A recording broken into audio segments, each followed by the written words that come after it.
ಪ್ರಿಯಾ ವಲ್ಲಭನ ಹತ್ರ ಮತ್ತೆ ಲ್ಯಾಪ್ಟಾಪ್ ಅನ್ನ ರೆಡಿ ಮಾಡಿಸ್ಕೊಡಿ, ದಯವಿಟ್ಟು ಯಾಕೆ ಇನ್ನೂ ಕೂಡ ರೆಡಿ ಮಾಡಿಸಿಲ್ಲ ಅಂತ ಪ್ರಶ್ನೆ ಮಾಡ್ತಾರೆ. ದುಡ್ಡಿನ ಶಾರ್ಟೇಜ್ ಇದೆ, ಅದಕ್ಕೆ ಸಂಬಳ ಬಂದ ನಂತರ ರೆಡಿ ಮಾಡಿಸ್ಕೊಟ್ಬಿಡ್ತೀನಿ ಅಂದಾಗ ನಿಮ್ಮ ಅಣ್ಣ ಎಷ್ಟು ಕಷ್ಟಪಡ್ತಿದ್ದಾರೆ ಗೊತ್ತಾ. ಅವ್ರು ನಿಮ್ಮ ಹತ್ರ ಹೇಳ್ದೇ ಇರ್ಬೋದು, ಆದರೆ ಅವ್ರು ಕಷ್ಟಪಡ್ತಿರೋದನ್ನ ನಾನು ನೋಡ್ತಾ ಇದ್ದೀನಿ.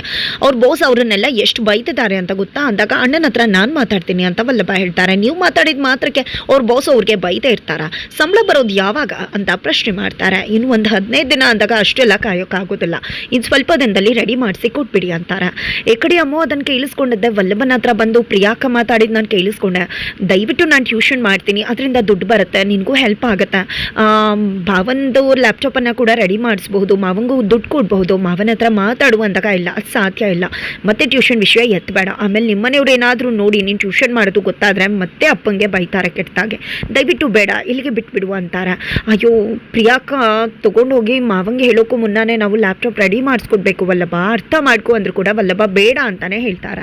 ಎತ್ತ ಕಡೆ ಮೀನಾ ಮತ್ತೆ ಅಮ್ಮು ಇಬ್ರು ಕೂಡ ಗಿರೀಶ್ ಅವ್ರಿಗೆ ಬೇಜಾರಾಗಿರತ್ತೆ. ಪ್ರಿಯಾನೇ ಎಲ್ಲ ಕೆಲಸ ಮಾಡ್ತಾಳೆ, ನಾನು ಕೆಲಸ ಮಾಡ್ತಿಲ್ಲ ಅಂತ.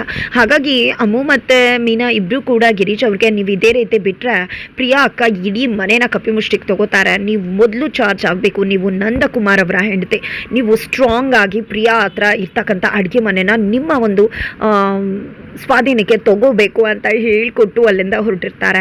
ಎತ್ತ ಕಡೆ ಗಿರೀಶ್ ಅವ್ರು ಕೂಡ ಪ್ರಿಯಾ ಊಟ ತೊಗೊಂಡು ಹೋಗ್ತೀನಿ ಮಾವಂಗೆ ಮತ್ತೆ ಗಂಡಂಗೆ ಅಂದಾಗ ನಿನ್ನ ಗಂಡಂಗೆ ತೊಗೊಂಡು ಹೋಗು, ನಿಮ್ಮ ಮಾವಂಗೆ ತೊಗೊಂಡು ಹೋಗ್ಬೇಡ, ಬರ್ತಾರೆ ಇಲ್ಲಿಗೆ ಅಂತಾರೆ. ಪ್ರಿಯಾಗೆ ಎಷ್ಟೇ ಹೇಳಿದ್ರು ಕೂಡ ಪ್ರಿಯಾ ಕೇಳ್ತಾನೆ ಇಲ್ಲ. ಮಾವಂಗೂ ಕೂಡ ಕಾಲ್ ಮಾಡಿಬಿಡ್ತಾಳೆ, ನಾನು ತೊಗೊಂಡು ಬರೋದು ಬೇಡವಾ ಮಾವ ಅಂತ. ನಿನಗೆ ಪ್ರಾಬ್ಲಮ್ ಆದರೆ ಬೇಡಮ್ಮ, ಇಲ್ಲ ಅಂದರೆ ತೊಗೊಂಡು ಬಾ, ಹೆಲ್ಪೇ ಆಗತ್ತಲ್ವ ನನಗೆ ಅಂತ ನಂದವ್ರು ಹೇಳ್ತಾರೆ. ಮಾವನೇ ಹೇಳಿದ್ದಾರೆ ಅಂತ ನಾನು ತೊಗೊಂಡು ಹೋಗ್ತೀನಿ ಅಂದಾಗ ಹಾಗಿದ್ರೆ ನನ್ನ ಮಾತಿಗೆ ಬೆಲೆ ಇಲ್ವಾ, ಹೋಗಬೇಡ ಅಂತ ಗಿರೀಶ್ ಅವರು ಹೇಳಿದ್ರು ಕೂಡ ಪ್ರಿಯಾ ಕೇಳೋದೇ ಇಲ್ಲ. ಗಿರೀಶ್ ಅವ್ರಿಗೆ ತುಂಬ ಅಂದರೆ ತುಂಬ ವಿಚಾರ ಆಗತ್ತೆ. ತದನಂತರ ಇಲ್ಲಿ ಮನೆಗೆ ಎಲ್ಲರೂ ಕೂಡ ಬರ್ತಾರೆ. ಎಲ್ಲರೂ ಕೂಡ ಬಂದಾಗ OTP ವಿಷಯ ಬರುತ್ತೆ. ಎಲ್ಲರೂ ಕೂಡ ಏನು OTP ಅಂದರೆ ಏನನ್ನ ಕೂಡ ಇಬ್ಬರು ಕೂಡ ಬಿಟ್ಕೊಡೋದಿಲ್ಲ ಮೀನಾ ಕೇಶವ. ನಂತರ ಸುಂದ್ರವರು ನಂಗೆ ಗೊತ್ತಾಗಲೇಬೇಕು ಅಂದಾಗ ಇಲ್ಲಿ ಕೇಶವನ ಹತ್ರ ಪಟ್ಟಿಡ್ದು ಕುತ್ಕೊಂಡಾಗ ಕೆನ್ನೆಗೊಂದು ಪಪ್ಪಿ ಕೊಟ್ಟು ಹೋಗ್ತಾರೆ. ಇಲ್ಲಿ ಅಯ್ಯೋ ನನಗೆ ಕೊಟ್ಬಿಟ್ಟ, ನನಗೆ ಯಾರು ಹೆಣ್ಣು ಕೊಡ್ತಾರೆ, ಈಗ ನನ್ನ ಬಗ್ಗೆ ಏನು ತಪ್ಪು ಭಾವನೆ ಹೋಗೋದಿಲ್ಲ, ನನ್ನ ಹೆಂಡತಿನೇ ನಂಗೆ ಫಸ್ಟ್ ಪಪ್ಪಿ ಕೊಡಬೇಕು ಅಂದ್ಕೊಂಡಿದ್ದೆ, ಎಲ್ಲ ಹಾಳು ಮಾಡಿಬಿಟ್ಟ ಅಂತ ಸುಂದ್ರವರು ಅನ್ಕೋತಾರೆ.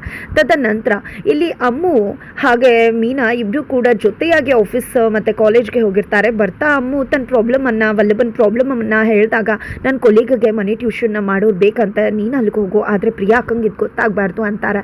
ಸರಿ ಆಯಿತು ಅಂತ ಹೇಳಿ ಇಲ್ಲಿ ಅಮ್ಮು ಮೀನಾ ಕೊಲೀಗ ಮನೆಗೆ ಟ್ಯೂಷನ್ ಮಾಡೋದಕ್ಕೆ ಅಂತ ಹೋಗ್ತಿದ್ದಾರೆ. ಪ್ರಿಯಾ ಕೈಗೆ ಸಿಕ್ಬಿಟ್ಟಿದ್ದಾರೆ. ಮುಂದೇನಾಗುತ್ತೆ ಒಂದು